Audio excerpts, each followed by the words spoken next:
मेरा नाम कंदर पगड़तिया है।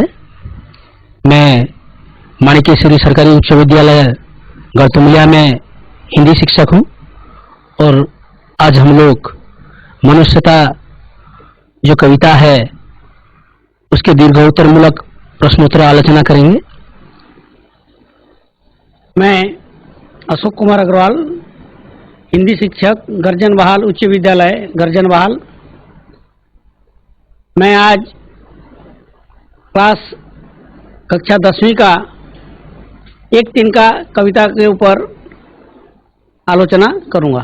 सभी छात्र छात्राओं को स्वागत करता हूं। आज हम मनुष्यता जो कविता है उसके दीर्घ उत्तरमूलक प्रश्नोत्तर की आलोचना करेंगे और उस प्रश्नोत्तर आलोचना करने से पहले हम कवि के बारे में कुछ जान लेते हैं। कवि परिचय थोड़ा हम पढ़ लेते हैं।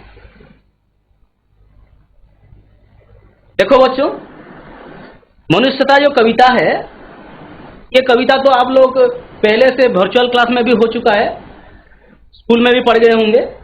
तो हम लोग आज दीर्घ उत्तरमूलक प्रश्नोत्तर आलोचना करेंगे और मैथिली शरण गुप्त जी जो हैं इस कविता के कवि हैं।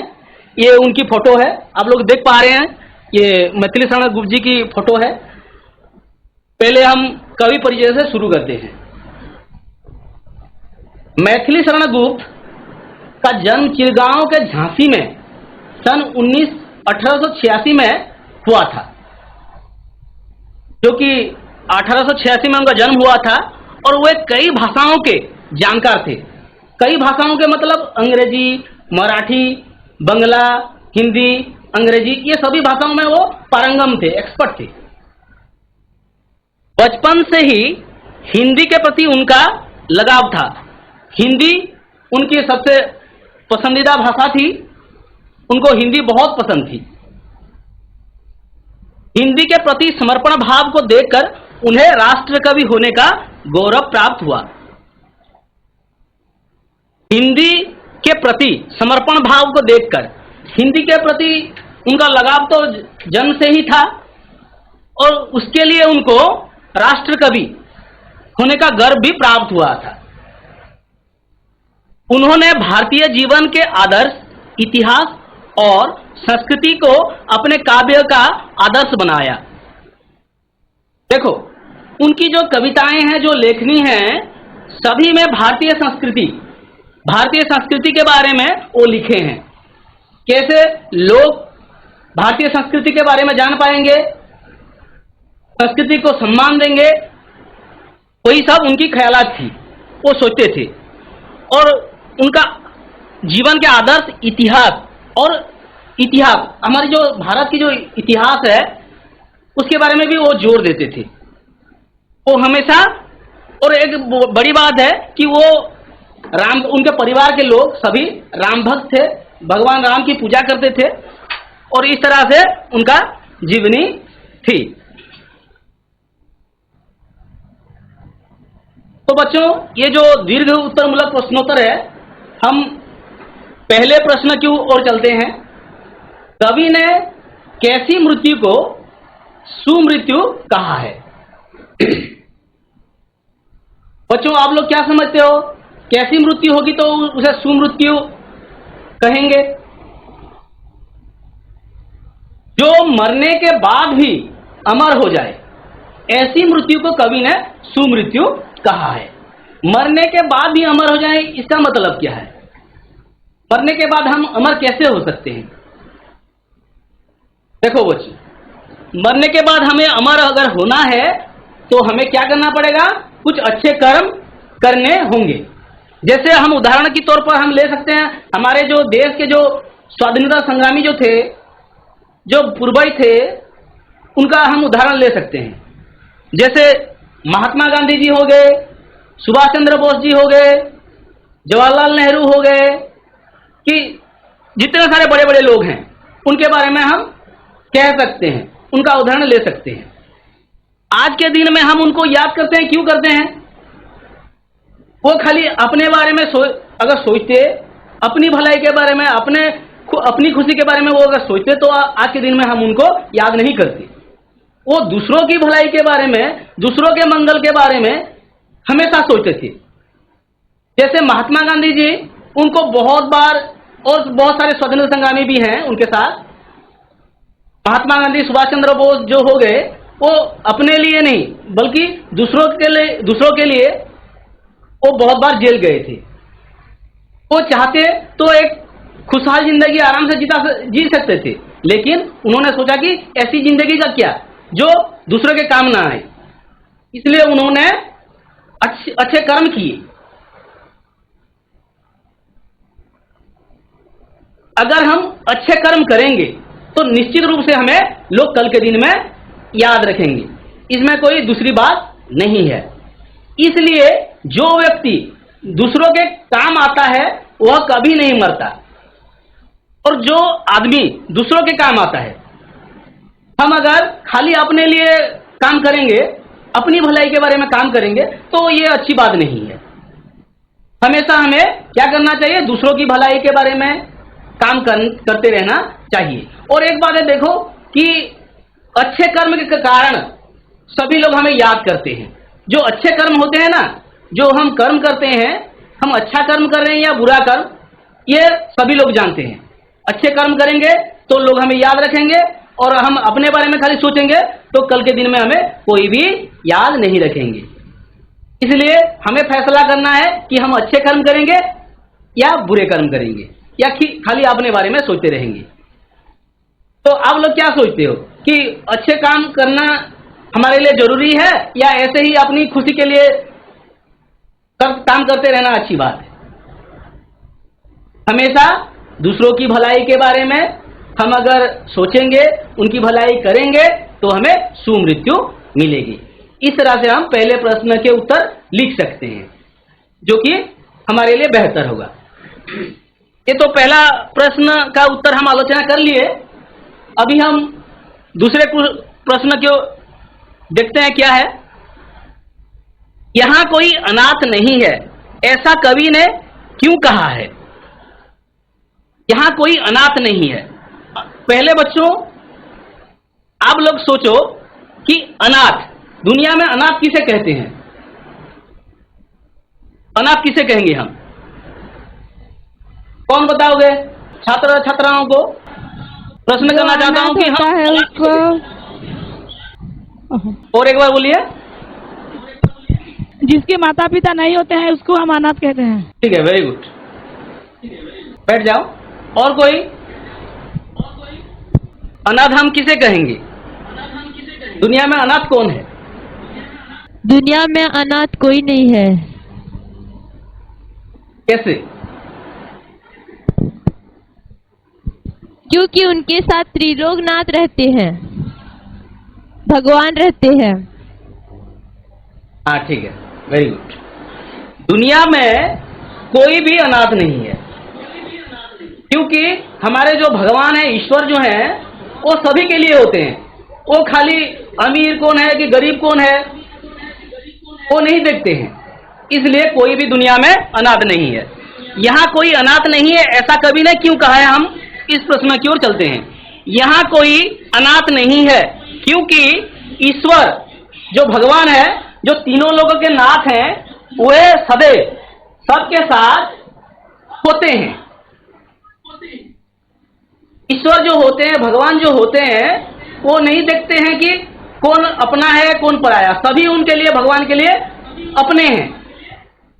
कोई गरीब या अमीर, कोई बड़ा या छोटा, इस तरह की भावना वो नहीं देखते हैं।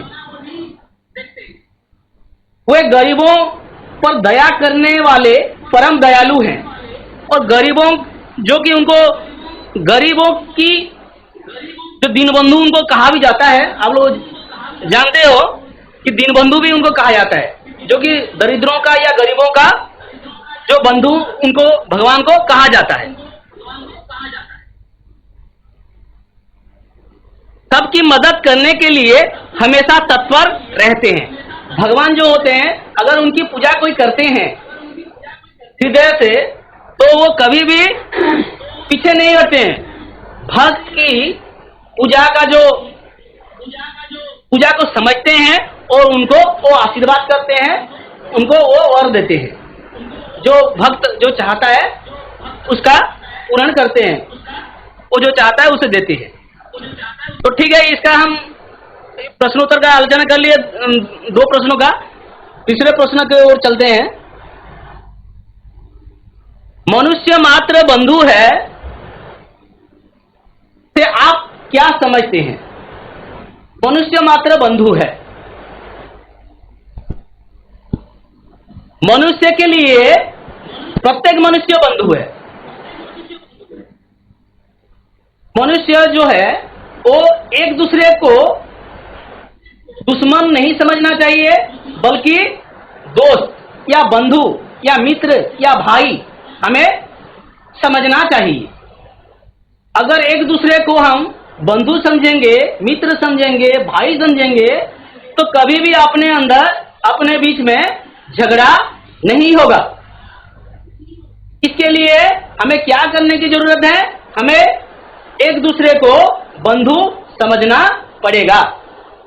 हम अगर एक दूसरे को मित्र समझेंगे, बंधु समझेंगे, अपना समझेंगे, भाई समझेंगे, तो कभी भी अपने अंदर झगड़ा नहीं होगा, किसी तरह का कड़वाहट पैदा नहीं होगा।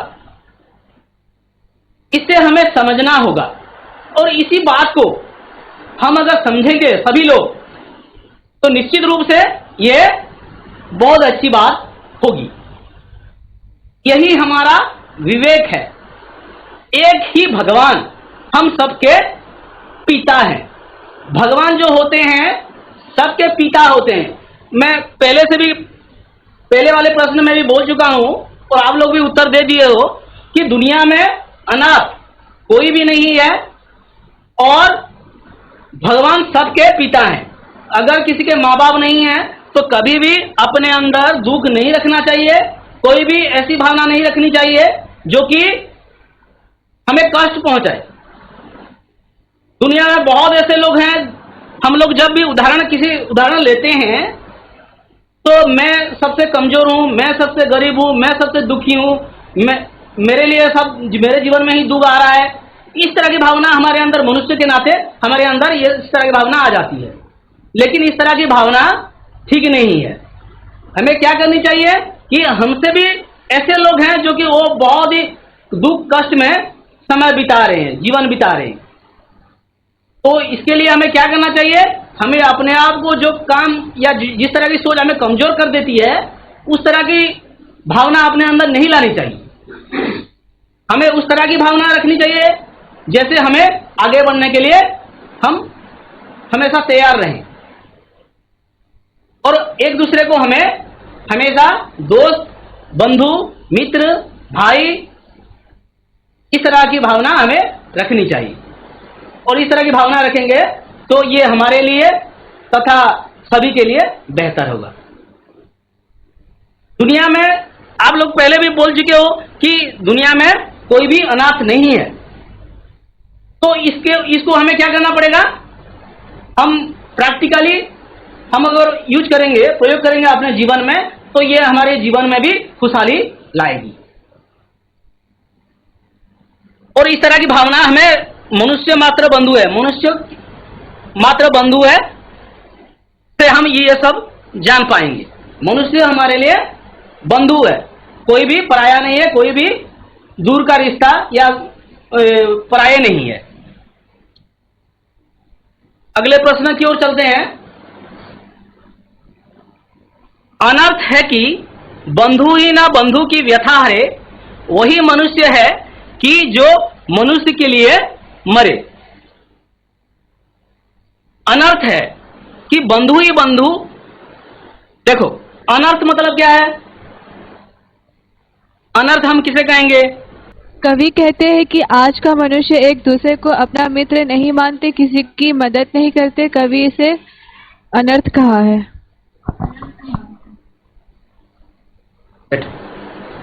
और कोई दूसरा स्कूल? बुरा लगा? अगर कुछ बहुत बुरा होता है तो उसे अनर्थ कहते हैं। और एक बार, अगर कुछ बहुत बुरा होता है तो उसे अनर्थ कहते हैं। हाँ ठीक है, वेरी गुड। अगर अनर्थ किसे कहेंगे हम? कुछ बुरा होता है, जो दुखद घटना घटती है, तो हम उसे अनर्थ कहते हैं, जो हमारी भावना से बाहर हो। तो देखते हैं प्रश्न के उत्तर में क्या है। कवि कहते हैं कि आज का मनुष्य एक दूसरे को अपना मित्र नहीं मानते। हम सभी लोग जानते हैं कि मनुष्य क्या करते हैं, अपनी भलाई के बारे में, अपनी खुशी के बारे में हमेशा सोचते रहते हैं। लेकिन इस तरह का कार्य नहीं करना चाहिए। अपनी खुशी से बढ़कर दूसरों की भलाई, दूसरों की खुशी होनी चाहिए। तो मनुष्य एक दूसरे को अपना मित्र नहीं मानते। मनुष्य जो है, आज के समाज के लोग, वो अपने मित्र नहीं मानते हैं दूसरे को, किसी की मदद नहीं करते, और किसी की मदद भी अगर जरूरत पड़ती है तो मदद भी नहीं करते। अगर कोई घटना घट गई है, किसी की मदद की जरूरत है, सामने से लोग जा रहे हैं लेकिन मदद नहीं कर रहे। इस तरह की घटना घटती है कभी कभी जीवन में।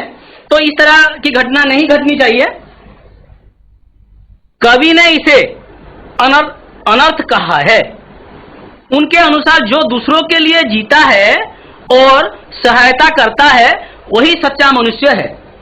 जो मनुष्य दूसरों की भलाई के लिए जिंदा रहता है, हमेशा तत्पर रहता है, वही वास्तव में मनुष्य है, सच्चा मनुष्य है। और हमें हमेशा एक सच्चा मनुष्य होने की आवश्यकता है। और सच्चा मनुष्य अगर हम होने के लिए कोशिश करेंगे तो हम कामयाब भी हो पाएंगे। दुनिया में कोई ऐसा काम नहीं है जो हम नहीं कर सकते, मनुष्य नहीं कर सकता। बस अपना जो धैर्य है, अपनी जो शक्ति है, अपना जो गुण है, उसको हमें पहचानना पड़ेगा। और हम अगर अपने गुण को पहचानेंगे तो हम अपने जीवन में अपनी लक्ष्य की ओर जरूर बढ़ पाएंगे। हमें एक दूसरे की मदद करनी चाहिए। ये जो अच्छे गुण है, अगर कोई मदद मांग रहा है तो हमें उसकी मदद करनी चाहिए। अगर मदद नहीं करेंगे तो हमारे अंदर, मनुष्य के अंदर जो गुण होने चाहिए वो नहीं है बोल के सोचा जाएगा। इसलिए हमें क्या करने की आवश्यकता है? दूसरों की मदद करनी चाहिए। अगर मदद करेंगे तो कल के दिन में लोग भी, हम अगर कोई किसी घटना घट गई है, मान लो कोई विपत्ति में हम पड़ गए हैं, तो लोग भी हमें मदद करेंगे। इसलिए जैसी करनी वैसी भरनी जो एक बात है,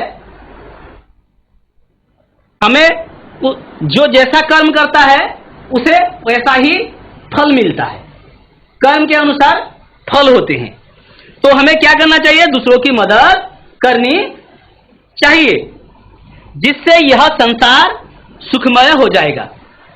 संसार को एक सुनहरा संसार अगर बनाना है, एक सुंदर पृथ्वी बनानी है, तो हमें सबकी मदद करनी चाहिए, सभी की भलाई करनी चाहिए, सभी का उपकार करना चाहिए। हम अगर इस तरह का कार्य करेंगे तो कल के दिन में हमें लोग याद रखेंगे। और ये बंधु का जो दायित्व होता है दूसरे बंधु के प्रति, या एक भाई का जो कर्तव्य होता है दूसरे भाई के प्रति, एक मनुष्य का जो कर्तव्य होता है दूसरे मनुष्य के प्रति, वो हो पाएगा।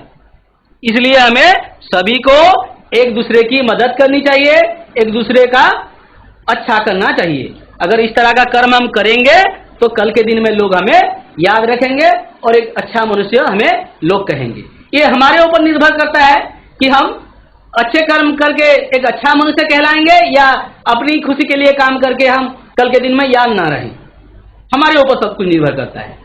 तो हमें हमेशा एक सकारात्मक चिंताधारा रखनी चाहिए, एक पॉजिटिव हमें भावना रखनी चाहिए, और हमें जीवन के जो सफर है वहां हमें आगे बढ़ने की बहुत बहुत जरूरत है।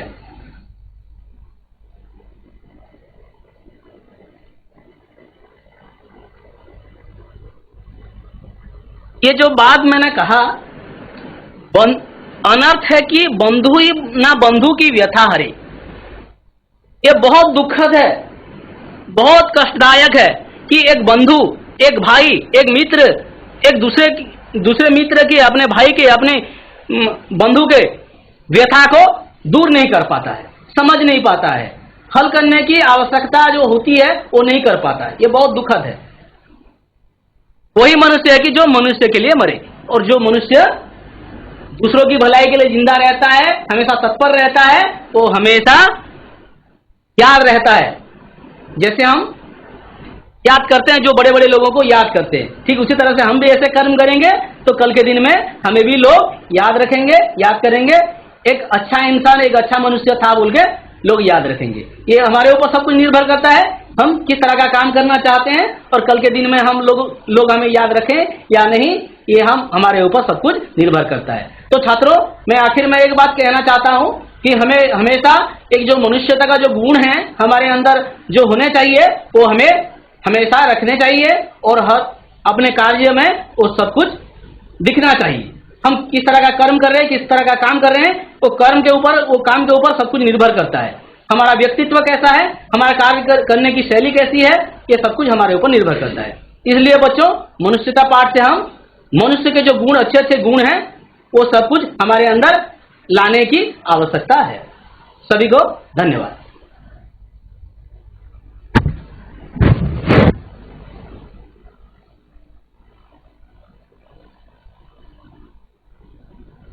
बच्चों, एक दिन का कविता आपने पहले से पढ़ा है।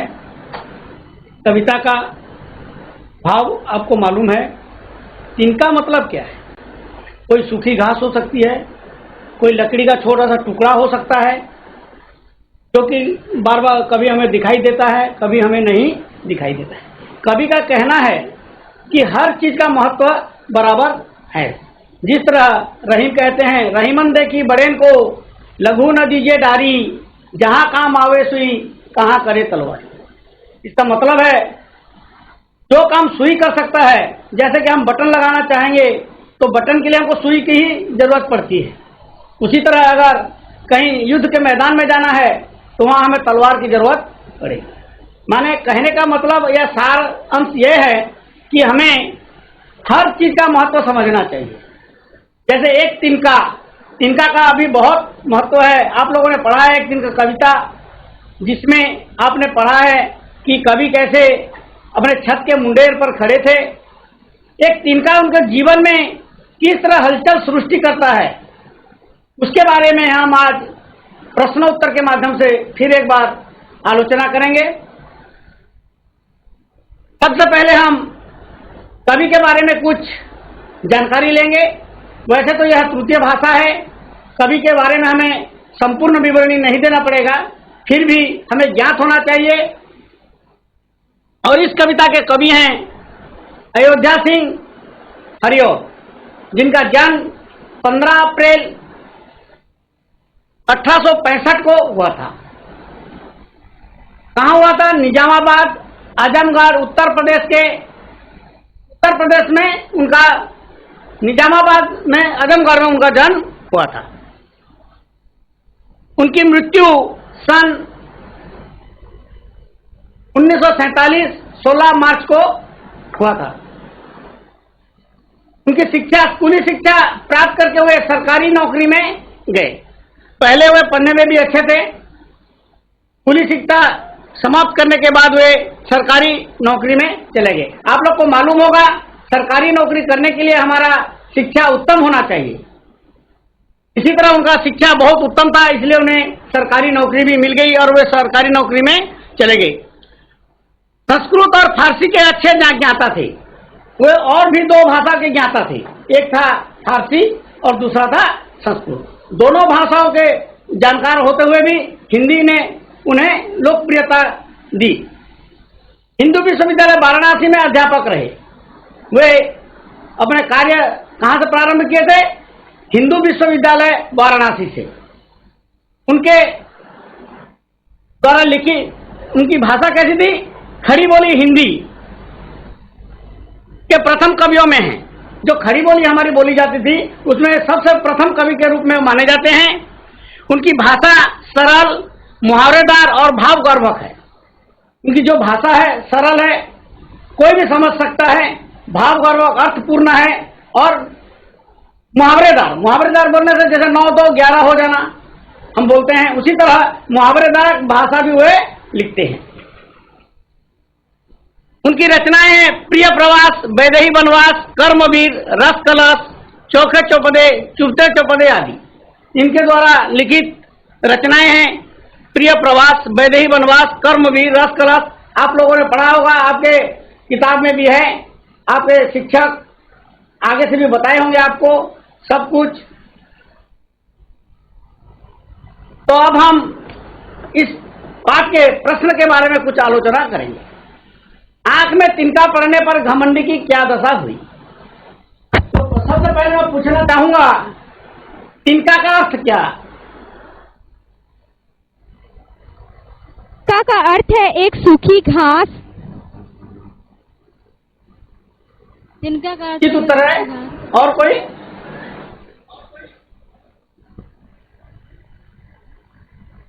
और कोई? तिनका का अर्थ है छोटा तिनका। एक छोटा तिनका। तिनका का अर्थ क्या पूछ रहा हूं मैं? छोटा सूखी घास। सूखी घास। का अर्थ सूखी है घास को हम एक तिनका सूखी घास। उचित उत्तर है सूखी घास। सूखी घास से क्या क्या करते हैं हम? जैसे घर बनाने के लिए लकड़ी, खप्पर और छड़, सीमेंट, बालू, गिट्टी सब का होता है, उसी तरह चिड़िया अपना घोंसला बनाने के लिए क्या करती है? छोटे छोटे तिनकों के माध्यम से अपना घोंसला बनाती है कि नहीं? आंख में तिनका पड़ने में कभी झुंझलाकर परेशान हो उठे। मैं पहले बताया था कि कभी कहाँ खड़े थे? छत के मुंडेरे पर। छत के मुंडेरे पर खड़े थे। कैसे खड़े थे?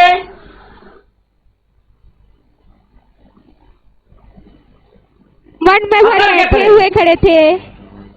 हाँ, अकड़ के पूरा अपने, मेरे जैसा कोई नहीं, मैं सबसे बड़ा हूं, अहम भाव उनके अंदर था। आंख में तिनका पड़ने पर कभी झुंझलाकर परेशान हो उठे। जब वे अकड़ कर खड़े थे छत पे मुंडेर में, उसी समय एक तिनका उड़ते हुए आया कहीं दूर से और उनकी आंखों में गिर गया। आंख जल रही थी और सूजन के कारण लाल भी हो गई थी। तिनका पड़ने पर आंख कैसी हो गई? लाल हो गई और थोड़ा सा सूज गया था, थोड़ा फूल गया। सूजन के कारण लाल भी हो गई और थोड़ा सा फूल गया। फलस्वरूप आंख जोर से दुखने लगी। आंख में तिनका गिरने के कारण हमारी आंखें क्या हुई? दुखने लगी। कवि की आंखें क्या हुआ? जैसे हमारे आंख में तिनका गिरने से आंख दुखती है, उसी तरह कवि की आंख भी क्या हुआ? तिनका गिरने पर उनकी आंख लाल हो गई और दुखने लगी।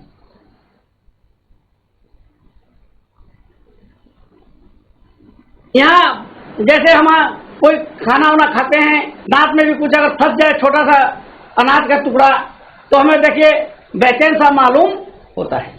उसी तरह एक छोटा सा तिनका, एक छोटी सी घास आके आंख में कवि के गिरने पर क्या हुआ? वो झुंझला उठा। उनका जो गर्व था, अहंकार था, वह टूट गया, वह दूर हो गया। उसके बाद आंख लाल हो गई, सूजन भी आ गया आंख में और बहुत दर्द होने लगा।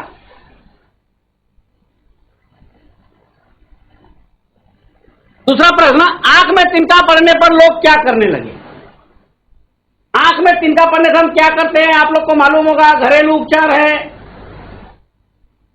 कोई बताएंगे? मूठ बनाकर आंखों में सेकते हैं। ठीक है, मूठ बनाकर आंखों में सेकते हैं। आंखों में से तो मूठ किसे कहते हैं? कपड़े का गुब्बारा जो आंख को सेकते हैं। आंख को सेकते, वेरी गुड। आंख में तिनका पड़ने पर लोग कपड़े की मूठ देकर कवि की आंख को सेकने लगे।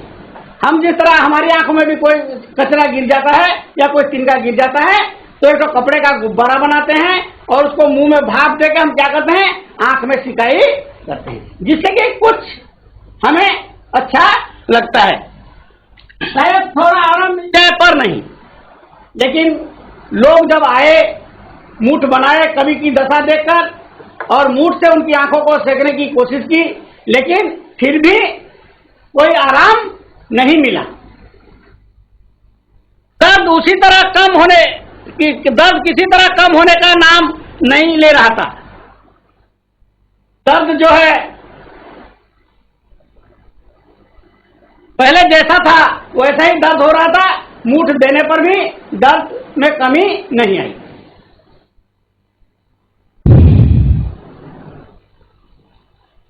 के बाद अगला प्रश्न है, एक तिनका कविता का मूल भाव क्या है? हम जो एक तिनका पढ़ रहे हैं कविता, आप लोग आगे भी पढ़े होंगे, इसका मूल भाव क्या है? कोई बताएंगे पहले? छोटी छोटी चीजें ही हमारे जीवन को एकदम बदल देती हैं, इसीलिए हमें छोटी चीजों की भी कदर करनी चाहिए। Very good. जैसे छोटी यही से छोटी कविता का चीज, मूल भाव है। Very good. जैसे छोटी से छोटी चीज हमारे जीवन में परिवर्तन ला सकती है। जैसे हम दौड़ रहे हैं, कहीं ठोकर लग गए हमको, तो गिरने के बाद हमको पता चलता है कि यहाँ कुछ था। छोटे से पत्थर होगा या छोटा सा कंकड़ होगा, वही हमको सचेत कर देगा। उसी तरह छोटी यह कविता का मूल भाव है, एक दिन का कविता का मूल भाव है, कभी भी अपने को बड़ा मत समझो। माने मूल भाव क्या है? कभी भी अपने आप को दुनिया में बड़ा मत समझो कि मेरे पास ये है, मैं बड़ा हूं, मेरे इतने परिजन हैं, मेरे पास बहुत धन संपदा है। ये अहंकार मनुष्य के बात कभी भी नहीं होनी चाहिए। ज्यादा घमंड करना ठीक नहीं है, और ज्यादा घमंड करना भी ठीक नहीं है। घमंड का मतलब क्या है? अहंकार। अहंकार नहीं होना चाहिए कि मेरे पास ये है, तुम्हारे पास नहीं है, मैं कक्षा में प्रथम हूं, तुम कुछ उत्तर नहीं दे पाते, ये सब नहीं होना चाहिए। एक छोटा सा तिनका किसी का भी घमंड तोड़ सकता है। एक छोटा सा तिनका, जैसे कवि के घमंड को किसने तोड़ा? एक छोटे से तिनके ने। मुंडेर पर खड़े होकर जैसे वो अकड़ रहे थे, बोल रहे थे कि मेरे जैसा कवि, मेरे जैसा मनुष्य इस दुनिया में कोई नहीं है। उनका जो अहंकार था, अहंकार को किसने तोड़ दिया? एक छोटे से तिनके ने। छोटी छोटी चीजें हमारे जीवन को एकदम बदल सकती है। और भी है, छोटी छोटी घटनाएं हमारे जीवन में देखना बहुत परिवर्तन कर देती है। जैसे क्या समझते हैं? छोटी छोटी घटनाओं से आप क्या समझते हैं? कोई बताएगा? जैसे सुई। हाँ, सुई। छोटी घटना जिससे कि हमारे जीवन शैली में परिवर्तन आ जाए।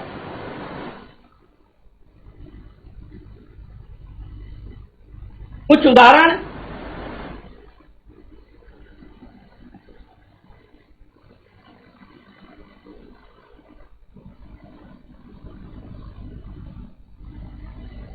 अगर कोई सिलाई करनी हो तो हमें सुई की ही जरूरत पड़ती है, हम उस तलवार से सिल नहीं सकते।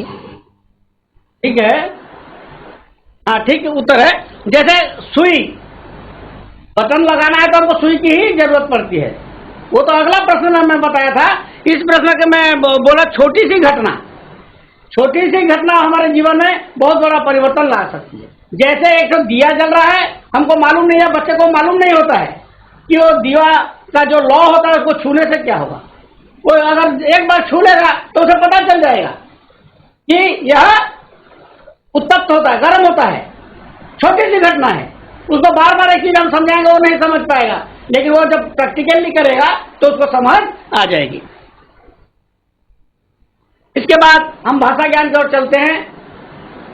ध्वनि सूचक क्रिया विशेषण देखिए, मेंढक पानी में डैश कूद पड़ा। यहाँ आपको ऑप्शन दिए गए हैं, झपाक से, फुर से, टप टप, सर से। तो आप बताइए, मेंढक पानी में डैश कूद पड़ा। और झपाक से।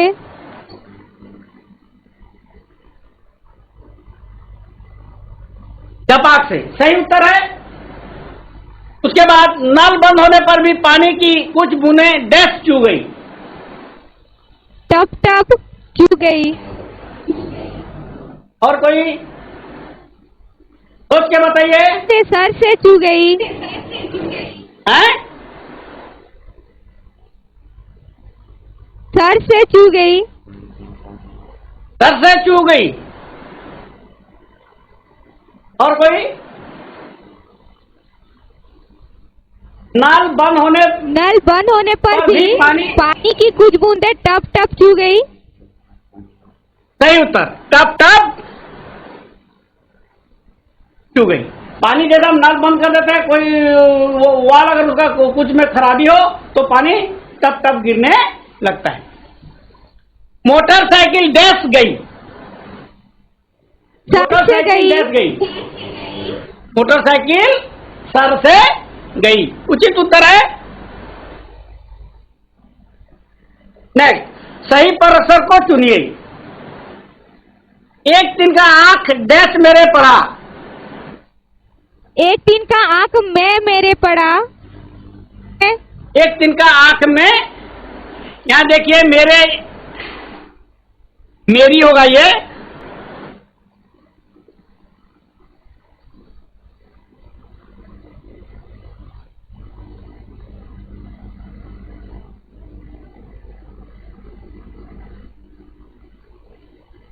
एक दिन का आंख में मेरी पड़ा। क्या होगा यहां?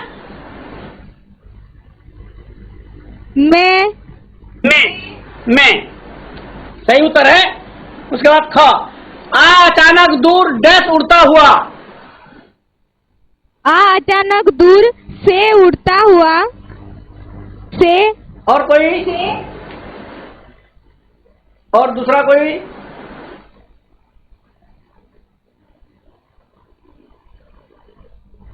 अचानक दूर से उड़ता हुआ। से उड़ता हुआ उचित उत्तर है। से तब समझ डैश यो मुझे ताने दिए।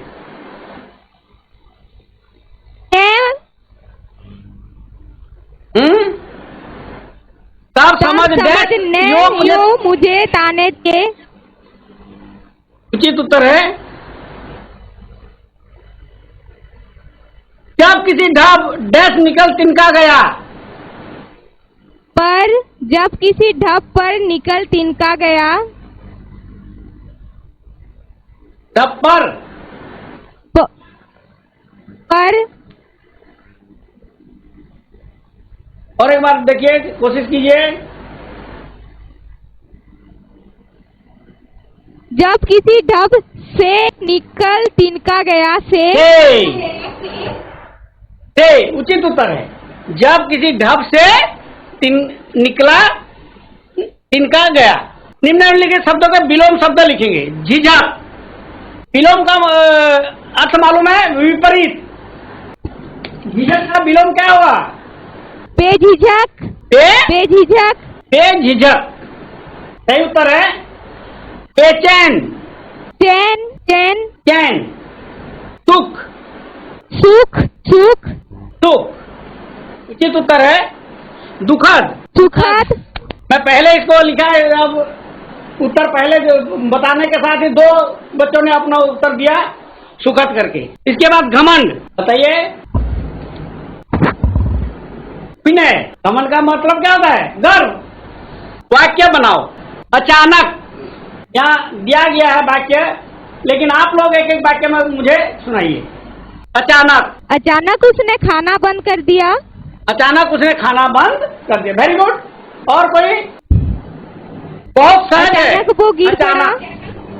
अचानक वो गिर पड़ा। और न्यू ओडिशा स्कूल, अचानक वो आ गया। और अचानक उसने खेलना बंद कर दिया। अचानक उसने खेलना बंद कर दिया। Very good. और कोई? अचानक उसने प्रश्न का उत्तर दे दिया। ठीक है, तो आपको प्राय तो मालूम है अचानक काम में कैसे वाक्य गठन या वाक्य बनाना है। उसके बाद तिनका, यहाँ पर तो मैं लिख दिया हूँ। चिड़िया तिनका जोड़कर अपना घोंसला बनाती है। एक तिनका ही घमंड को काफी है। मेरा आंख में एक तिनका पड़ी। मेरे आंख में एक तिनका पड़ी। और तिनका ही घमंड के लिए एक तिनका ही काफी है। घमंड के लिए तिनका ही, घमंड को तोड़ने के लिए, काफी है। घमंड को तोड़ने के लिए एक तिनका ही काफी है। Very good. ये काफी है। और कोई? Very good. एक चिड़िया मुंह में तिनका लेके, मुंह नहीं होगा उसका, और क्या होता है? चोंच।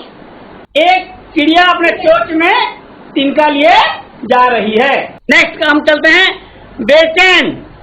मैं कल रात एक भूत को देखकर बेचैन हो उठा। Very good. उसके बाद और कोई दूसरा वाक्य बनाइए। Very good. और कोई? हाँ सर, नहीं झिझक नहीं, बेचैन बोला हूं मैं, बेचैन बेचैन बेचैन लगा के वाक्य बनाइए। मैं एक शादी में गया था, उसमें बहुत बेचैन उठा। और एक बार बोलिए। Very good. और मैं शादी में जाने के लिए बेचैन उठा। मैं शादी में जाने के लिए बेचैन हो उठा। Very good. और कोई? बहुत से वाक्य हैं, छोटे छोटे वाक्य बनाइए। बहुत वाक्य हैं, ज्यादा लंबा मत कीजिए, एकदम छोटा छोटा वाक्य बनाने की कोशिश कीजिए। मैं क्रिकेट खेलने के लिए बेचैन हूँ, मैं खाने के लिए बेचैन हूँ। हाँ वेरी गुड। और कोई? ठीक मैं है, मरने के लिए बेचैन हूँ। हाँ वेरी गुड। नेक्स्ट, झिझक। मैं अपने शिक्षक से बात करने के लिए झिझक रही हूँ। Very good. मैं अपने शिक्षक से बात करने में झिझक रही हूँ। नेक्स्ट। और मैं लड़कियों से बात करने के लिए बहुत झिझकता हूँ। लड़कियों से बात करने में झिझकता हूँ। Very good. और बनाइए, सभी को बनाने की कोशिश करना है। परीक्षा में आएंगे इस तरह के छोटे छोटे शब्द जो को आपको वाक्य बनाना है। वह वो काम करने के लिए झिझक रहा है। और एक बार बोलिए। झिझक रहा है। Very good. और ठीक है, नेक्स्ट प्रश्न और चलते हैं। आंख। अचानक उसकी आंख लाल होने लगी। अचानक उसकी आंख लाल होने लगी। Very good. नेक्स्ट, कोशिश कीजिए। और एक बार। आंख में तिनका गिरने पर लाल हो उठा आंख। नहीं, थोड़ा सरल सरल वाक्य बनाइए, छोटे छोटे वाक्य बनाइए, जिसमें माने गलती होने की कोई संभावना नहीं होनी चाहिए। छोटे छोटे वाक्य बनाइए। चील का बड़ा बड़ा आंख होता है। हाँ, बड़ा बड़ा आंख होता है, बड़ी बड़ी आंखें होती है। और एक बार। ने आंख मारी कि बड़ी बड़ी आंखें हैं। और उसके हमारी आंखों आंख से देख के आंसू मैं डर गिरने गई। लगा। राम सीता को आंख मार रहा था। और यहाँ देखिए एक तो लिखा है, क्या भूल है? क्या आपकी आंख में कुछ गिर गया? यहाँ प्रश्न है, क्या आपकी आंखों में कुछ गिर गया? इसलिए यहाँ प्रश्नवाचक चिन्ह लगेगा, ये नहीं होगा। क्या आपकी आंखों में कुछ गिर गया? और कोई बना के बताइए, प्रश्नवाचक लगा के बनाइए। आपकी आंखों को क्या हुआ? आपकी आंखों को क्या हुआ? Very good. और कोई? क्या तुम्हारी आंख दुख रही है? क्या तुम्हारी आंख दुख रही है? और क्या उसका आंख सुंदर है? हाँ नेक्स्ट। और कोई बताएगा? सबसे सहज प्रश्न है हिंदी में, अब सबको कोशिश करना है। क्या आप हो रहा है? क्या आपकी क्या आंख में तुम्हारी दर्द हो रहा है? आंख लाल हो रही है? क्या तुम्हारी आंख लाल हो रही है? ये भी सही है। तो ठीक है बच्चों, धन्यवाद, आप लोगों ने सही उत्तर दिया। इसके बाद मैं धन्यवाद कंदर सर। प्रसाद को थैंक यू बोलूंगा। सर। कंदर प्रसाद को बोलूंगा, ऑप्शन वाले क्वेश्चन लेके आएंगे, विकल्प वाले। जैसे आप लोग ने देखा होगा अमिताभ बच्चन जी का कौन बनेगा करोड़पति। अभी हम लोग एमसीक्यू टेस्ट करेंगे थर्ड क्वार्टर का, और ये जो क्वेश्चन है आप लोग अपने खाते में लिख लीजिए जो आंसर है, और उसके बाद देखेंगे, आखिर में देखेंगे आंसर कितने आप सही किए हैं कितने गलत किए हैं, हम जान पाएंगे। अपने खाते में आंसर लिख लीजिए। पहला जो प्रश्न है कि आप लोग देखिए क्या उत्तर होगा इसका, अपने खाते में लिख लीजिए। सही वर्तनी वाला शब्द चुनिए। प्रवृत्ति कौन सी सही है ये तुम लोगों को देखना है। आंसर कौन सा, ए है या बी है या सी है या डी है।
उत्तर क्या होगा? पहला जो प्रश्न था सही वर्तनी वाला शब्द चुनिए, इसका सही उत्तर होगा सी। दूसरा प्रश्न जो था छात्रा का बहुवचन रूप क्या है, कि बताइए तो।